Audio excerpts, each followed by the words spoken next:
بسم اللہ الرحمن الرحیم۔ ناظرین السلام علیکم۔ ناظرین، آج جو میں بات کرنا چاہتا ہوں وہ ہے ایاز صادق کے اس بیان پر جو اس نے قومی اسمبلی کے فلور پر دشمن ملک کا جو دشمن بیانیہ ہے اس کو بیان کیا ہے، اور اس کے بعد اس نے جو اس کی ایکسپلینیشن دی ہے وہ اس سے بھی زیادہ بری دی ہے۔ تو میرے دوست، میرے عزیز، میں آج سب دوستوں اور عزیزوں سے یہ پوچھنا چاہتا ہوں کہ آپ دیکھیں جن لوگوں کو آپ اتنے عرصے سے منتخب کرتے ہوئے آ رہے تھے، آج ان کی حالت آپ دیکھ لیں۔ اچھا، ہمارے جو بڑے بڑے انکر ہیں، جس میں وہ شامی صاحب بھی ہیں، قبر میں ٹانگے ہیں اور ان کو شرم آنی چاہیے، وہ اس قسم کے جو پرانے جو ان کرپٹ مافیا کے ٹکڑوں پر پلنے والے لوگ ہیں، مجھے ان کی عمر کو دیکھ کر خود بھی شرم آ رہی ہے، لیکن یہ چونکہ ملک کی سلامتی کا مسئلہ ہے، اس میں میرا باپ بھی اس قسم کی بات کرے گا تو میں اس کو بھی سپیئر نہیں کروں گا۔ سیدھی سی بات ہے، یہ ملک کی بات ہے، میری اولاد میں سے کوئی ایسی بات کرے گا تو میں اس کو بھی سپیئر نہیں کروں گا۔ تو اس قسم کے جو حالات ہیں وہ پیدا کیے کس نے؟ اس جعلی، جھوٹے اور کرپٹ اور چور اور ڈاکو نے، نواز شریف نے، جو خود تو اپنی اولاد کو لے کے وہاں بیٹھ گیا اور اپنی ایک بیٹی کے لیے وہ پاکستان کو جو ہے نا اس وقت وہ دو پہ لگا رہا ہے، پورے پاکستان کو اپنی بیٹی کو منگوانے کے لیے دو پہ لگا رہا ہے۔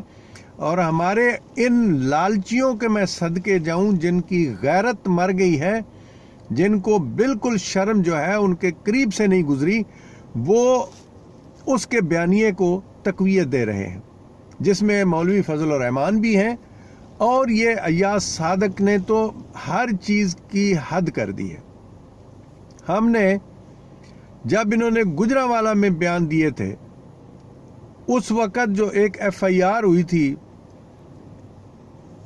شادرہ میں، اس شادرہ کی جو ایف آئی آر تھی وہ بالکل ایک دم درست تھی، کیونکہ ہمیں ان لوگوں کی ان گھٹیا حرکتوں پہ تو جو افسوس ہو رہا ہے وہ تو ہو رہا ہے، لیکن گورنمنٹ اور اداروں پر بھی افسوس ہو رہا ہے، کیونکہ اداروں کی اور گورنمنٹ کی خاموشی جو ہے وہ ان لوگوں کے حوصلے بلند کر رہی ہے۔ اس کا ہمیں ان کی باتوں سے بھی زیادہ افسوس ہے۔ دیکھیں، ذرا تھوڑا سا غور کیا جائے تو اگر ان گھٹیا لوگوں کی جو بیان بازی تھی جو انہوں نے شروع میں کی، جہاں پہ انہوں نے وہ کشمیر کے ایک وزیر اعظم بھی تھے جو بیٹھے ہوئے، جس پہ بار بار بات ہوئی، جی وہ کشمیر کا، یہ کیا آسمان سے اترا ہے کشمیر کا وزیر اعظم؟ اس کو نہیں پتا تھا یہ ملک کے خلاف بیانیہ ہے، اور اس میں آ کے وہ نعرے مار رہا تھا؟ اس پہ پرچہ ہوگا؟ کیا وہ آسمانی مخلوق میں سے اترا تھا کہ اس کے خلاف پرچہ نہیں ہو سکتا تھا؟ لیکن اس کے بعد جو سب سے زیادہ افسوس کی بات ہوئی، وہ افسوس والی بات یہ تھی کہ حکومت کی ٹانگیں کانپنے لگ گئیں، اس میں کوئی شک نہیں۔ عمران خان صاحب کا بیان آ گیا، سارے وزیروں کے بیان شروع ہو گئے کہ عمران خان کو بالکل یہ پسند نہیں ہے، یہ ملک کا غدار نہیں ہے، اور آخر کار وزیر اعظم کے حکم پر اس ایف آئی آر کو واپس لے لیا گیا۔ لعنت ہے ایسی حکومت پر اور ایسے لوگوں پر اور ایسے وزیروں پر جو اس پارلیمنٹ میں آ کے بیٹھے ہوئے ہیں۔ ایک ملک دشمن انسان ہے، وہ ملک دشمن ایجنڈے کو وہ تقویت دے رہا ہے، پورا کر رہا ہے۔ آپ کی ٹانگیں کانپ رہی ہیں اور آپ کہہ رہے ہیں کہ نہیں، اور آپ نے وہ پرچہ واپس لے لیا۔ وہ پرچہ جو تھا وہ تعزیرات پاکستان کے تحت تھا، اور تعزیرات پاکستان کے تحت کوئی بھی پاکستانی شہری جو ہے وہ اس پرچے کو درج کروا سکتا ہے۔ کروایا بھی حکومت نے خود ہی تھا، اور خود پھر واپس بھی لیا۔ خود تھوکتے ہیں پھر اس کو چاٹنے لگ جاتے ہیں۔ یہ سب سے بڑی افسوس کی بات ہے۔ ہمیں یہ افسوس ہے خان صاحب آپ پر، آپ ایماندار ہیں، یہ ایمانداری آپ اپنے پاس رکھیں، ہمیں اس ایمانداری کا کوئی تعلق واسطہ نہیں ہے کہ آپ کتنے ایماندار ہیں۔ آپ کے ساتھ جو ہیں وہ سارے کے سارے چور ہیں، اور چور جو ہیں اس وقت وہ سب کے سب آپ کی ناک کے نیچے بیٹھ کے پاکستان کو لوٹ رہے ہیں، وہ بالکل انہی کی طرح لوٹ رہے ہیں۔ رشوت بڑھ گئی، زندگی کی ہر چیز مہنگی ہو گئی، اور ان سب چیزوں کو ہم نے برداشت کیا، لیکن جب ہماری آرمی پر اور ہمارے اداروں پر وقت آیا اور گالیاں شروع ہوئیں تو ہم نے کہا کہ اس پہ ایکشن لیں۔ آپ نے کوئی ایکشن نہیں لیا۔ بھائی آپ میں اتنی تپڑ نہیں ہے خان صاحب، تو آپ خدا کے لیے اس پاکستان کی جان چھوڑ دیں، چھوڑ دیں، دے دیں ان ڈاکوؤں کو، دے دیں دوبارہ سے پاکستان، ان بغیرتوں کو دے دیں دوبارہ سے پاکستان، کیونکہ ہمیں بھی اس بغیرتی کی زندگی کے ساتھ رہنا اچھا لگتا ہے، اور ہم اسی زندگی میں اچھے تھے۔ آپ نے ایک نیا جو پنڈورا باکس ہے وہ آ کے کھول دیا۔ ہم سب لوگ بغیرتی کی نیند سوئے ہوئے تھے، آپ کو کیا چٹی پڑی ہوئی تھی؟ آپ نے سب کو آ کے اٹھا دیا، اور اٹھا کے سب کو ایک نئی مصیبت میں ڈال دیا۔ ایک نمبر پہ یہ ہوا، ایف آئی آر خود آپ لوگوں نے درج کروائی اور پھر اس کو ختم کروایا۔ نواز شریف کو خود بیمار بنایا اور اس کو جیل سے نکال کر دوسرے ملک بھیجا۔ اور اس سے پہلے آپ نے امریکہ میں کہا تھا میں اس کو نارمل جیل میں ڈالوں گا۔ آپ نے نارمل جیل میں ڈالنے کی بجائے آپ نے کیا کیا؟ ملک میں آ کر اے سی تو ہٹانا بہت دور کی بات ہے، اس کو جیل سے نکال دیا۔ جیل سے نکال کر گارنٹی جو ہے وہ 50 روپے کے اسٹامپ فارم پر آپ نے اس کو بھیج دیا، جیل سے باہر ہی نہیں ملک سے باہر بھیج دیا۔ اب وہ کتے کی طرح بھونک رہا ہے آپ لوگوں کے اوپر، اور آپ اتنے مجبور ہیں، اور مجھے افسوس ہوتا ہے، وہ میرا جی نہیں چاہتا کہنے کو، لیکن مجبور ہوں کہ میں کہہ رہا ہوں کہ ہمارے جو ادارے ہیں، ہماری جو اسٹیبلشمنٹ ہے، ان کا بھی ایک رول تھا، کورٹ کا بھی ایک رول تھا اس جیلی مریض کو جیل سے نکال کر ملک سے باہر بھیجنے میں۔ سب کو اس کی سزا مل رہی ہے، اور مزید ملے گی، ابھی یہ تھوڑی ہے، یہ سزا اتنی زیادہ نہیں ہے، ملے گی ابھی بہت ساری۔ لیکن آپ دیکھیں وہ ایف آئی آر آپ نے واپس کی، گجرانوالے والی ایف آئی آر واپس کی، اس کے بعد کیا ہوا؟ کراچی میں جو ڈرامہ رچایا گیا، آپ لوگوں نے ایف آئی آر اس کی درج کروائی، وہ درج کروا کے پھر آپ لوگ اس ایف آئی آر کے پیچھے چھپ رہے ہیں کہ ہم نے درج نہیں کروائی۔ لعنت ہے آپ لوگوں کی زندگی پر۔ بھائی جرت نہیں ہے خان صاحب تو چھوڑ دیں ملک کی جان، خدا کے لیے اس ملک کی جان چھوڑ دیں۔ آپ کیوں ایسا کر رہے ہیں؟ آپ نے کتنے نعرے لگائے تھے، آپ نے کتنی باتیں کی تھی، جھوٹ بولا تھا قوم کے ساتھ آپ نے کہ آپ کے پاس ٹیمیں ہیں ملک کو چلانے کے لیے۔ کون سی ٹیم ہے؟ وہی حرام زادوں کی ساری ٹیم آپ لے کے بیٹھ گئے، اور وہ اسی طرح لوٹ رہے ہیں۔ غریب کا جو ہے وہ کھانا حرام ہو گیا غریب کو۔ آپ کیا کر رہے ہیں؟ اور ان چوروں ڈاکوؤں کے خلاف آپ ایکشن لے نہیں سکتے۔ آپ اگر لے لیتے ہیں آپ غلطی سے تو پھر آپ فوراً اس ایکشن کو واپس لے لیتے ہیں، اس ایف آئی آر کو کاٹ دیتے ہیں۔ بابا قوم قائد اعظم محمد علی جناح رحمت اللہ علیہ کی قبر کی بے حرمتی کی گئی، اس بے حرمتی پر تو آپ کو ذرا غیرت نہیں آئی تھی، اس پہ پرچہ کٹوا کے پھر وہ پرچے کے پیچھے کس لیے چھپ رہے تھے آپ؟ کتنے افسوس کی بات ہے۔ اب حوصلہ آپ ان کے بڑھاتے گئے، ان کو حوصلہ دیتے گئے کہ آپ بولو اور بولو، اداروں کے خلاف بولو، ملک کے خلاف بولو۔ ان سب کمینوں کو آپ کمینگی میں ان کی ہیلپ کرتے رہے اور ان کے حوصلے بڑھاتے رہے۔ پشاور کے جلسے میں، یہ بلوچستان کے جلسے میں آپ نے دیکھا کیا ہوا۔ اب انہوں نے بلوچستان کو ایک آزاد ملک بنانے کے لیے نعرہ لگا دیا۔ اچھا پھر بھی آپ خاموش، ادارے خاموش۔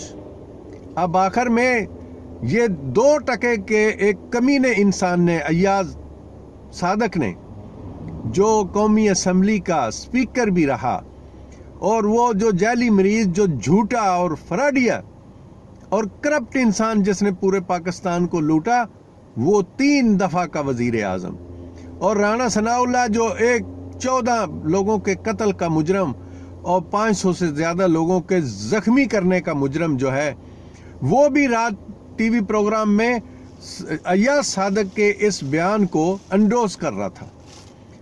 کہاں ہے بابا؟ ادارے کدھر ہیں؟ خان صاحب آپ بتائیں آپ کی حکومت کدھر ہے؟ اس کی رٹ کدھر ہے؟ آپ کی تو ماں بہن یہ لوگ ایک کرتے رہیں، آپ خاموش رہو، ہمیں اس سے کوئی لین دین نہیں ہے. لیکن ملک کی ماں بہن جب ایک کرنے پہ کوئی آتا ہے تو پھر اس پہ آپ کو ہم ڈنڈا دے کے کہیں گے کہ خان صاحب اٹھیں. آپ اگر آپ اٹھیں ان کے خلاف ایکشن لیں، اگر نہیں لے سکتے تو آپ ملک چھوڑ دیں، آپ حکومت چھوڑ دیں. اب ہم کہتے ہیں، ہم آپ کے ساتھی ہیں، ہم آپ کو کہتے ہیں کہ اگر آپ میں اتنا تپڑ نہیں ہے کہ ان بغیرتوں کے ساتھ نمٹ سکے تو آپ ملک چھوڑ دیں. آپ ایسا کیوں کر رہے ہیں؟ اب ملک کیوں برباد کر رہے ہیں؟ ہم تو پہلے ہی لٹے ہوئے تھے، آپ ہمیں اور کیوں لٹانے آ رہے ہیں؟ آپ کس کا ایجنڈا جو ہے نا وہ چلا رہے ہیں؟ ہمیں بتائیں ذرا. کیوں ابھی تک ان لوگوں کے خلاف ایف آئی آر نہیں ہوئی؟ کس چیز کا انتظار کر رہے ہیں آپ؟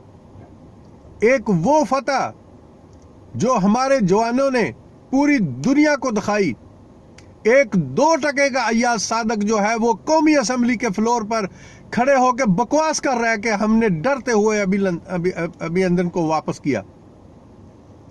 ہم پردیسوں میں رہ رہے ہیں، ہمیں پتہ ہے، ہمیں منہ چھپانے کے لیے جگہ نہیں مل رہی. لعنت ہے آپ کی اس حکومت پر اور آپ کی اس رٹ پر اور آپ کی اس ایمانداری پر. خان صاحب ہم آپ کی منت کرتے ہیں کہ خدا کے لیے اس ملک کی جان چھوڑ دیں، دے دیں یہ ملک ان بغیرتوں کو دے دیں. اگر ادارے بھی یہی چاہتے ہیں تو یہ ملک دے دیں، ان بغیرتوں کو دے دیں. ان کو جیسے ہم پہلے جی رہے تھے نا اس بغیرتی میں، ہم دوبارہ سے عادت ڈال لیں گے اس بغیرتی میں جینے کی. لیکن ہمیں بار بار نہ ماریں، ایک ہی دفعہ مار دیں، ایک ہی دفعہ قتل کر دیں پوری قوم کو. لعنت ہے آپ لوگوں کی سب کی زندگیوں پر. کھیل کھیلتے ہو پاکستانیوں کے ساتھ، نہ آپ گورننس کر سکے، نہ آپ ان کرپٹ مافیا کو جیلوں میں ڈال سکے صحیح طریقے سے. یہ جیلوں میں جا کے گھر سے زیادہ سہولتیں اویل کر رہے ہیں. آپ ادھر ٹی وی پہ بیٹھے بس کہہ دے تو گھبرانا نہیں. یہ کیا کہتے ہو آپ؟ شرم آنی چاہیے آپ کو بھی.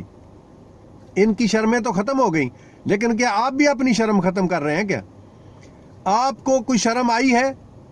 آپ ابھی تک خاموش کیوں ہیں؟ ملک کے وزیر اعظم ہیں، قانون ہے، یہ جو ٹوٹا پھوٹا قانون ہے پاکستان کے اندر، اس قانون کے خلاف جو مطابق ہے وہ پرچہ ہوتا ہے ان لوگوں کے اوپر. کیا کیا آپ نے؟ ایف آئی آر کی ان کے اوپر؟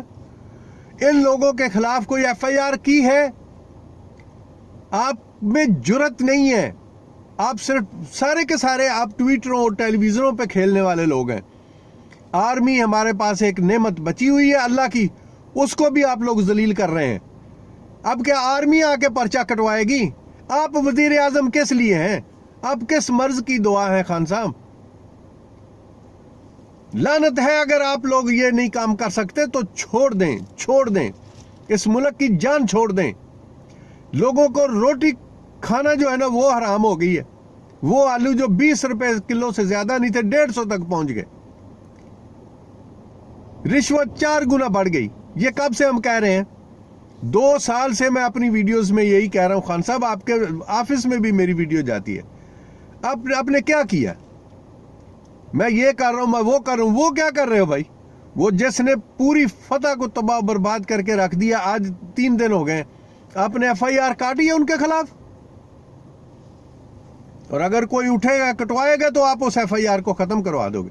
یار آپ کی ٹانگوں میں اتنی جرت نہیں ہے تو چھوڑ دیں. وہ جو بکواس کر رہا تھا نا ایاز صادق، وہ یہ نہیں کہہ رہا تھا کہ قریشی کی ٹانگیں کانپ رہی تھی. سنیں ذرا اس ویڈیو کو، اس بات کو دوبارہ سے سنیں کہ وہ کیا بکواس کر رہا تھا.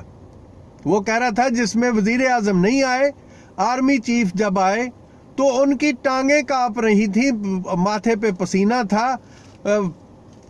پھر اس نے کہا کہ وہ قریشی صاحب جو تھے انہوں نے کہا کہ خدا کے لیے اس کو جانے دو، نہیں تو رات 9 بجے حملہ ہو جائے گا.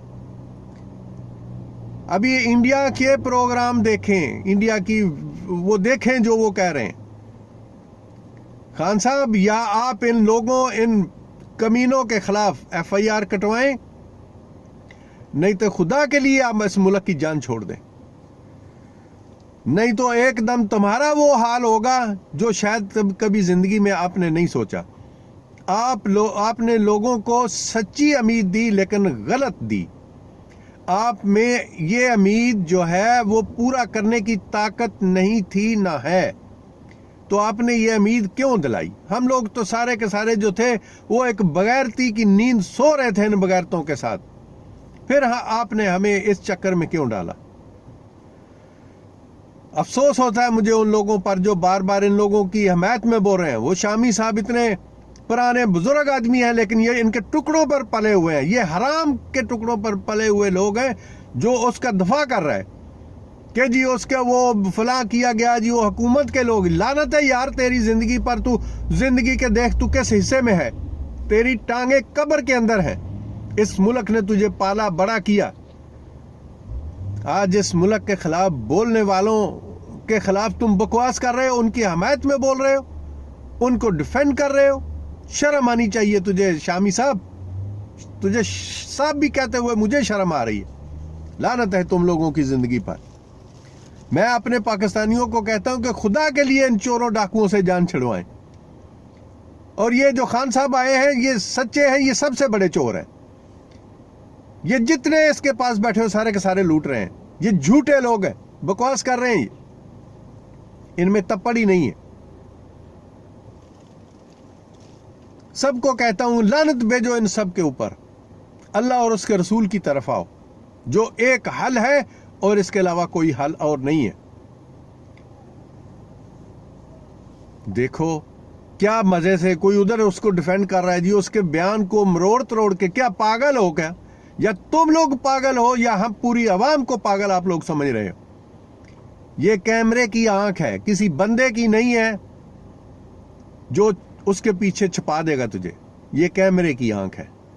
اسی طرح اللہ کے فرشتے دائیں اور بائیں بیٹھے ہوئے ہیں، جو ان کی آنکھیں دیکھ رہی ہیں وہ سب کچھ لکھ رہے ہیں.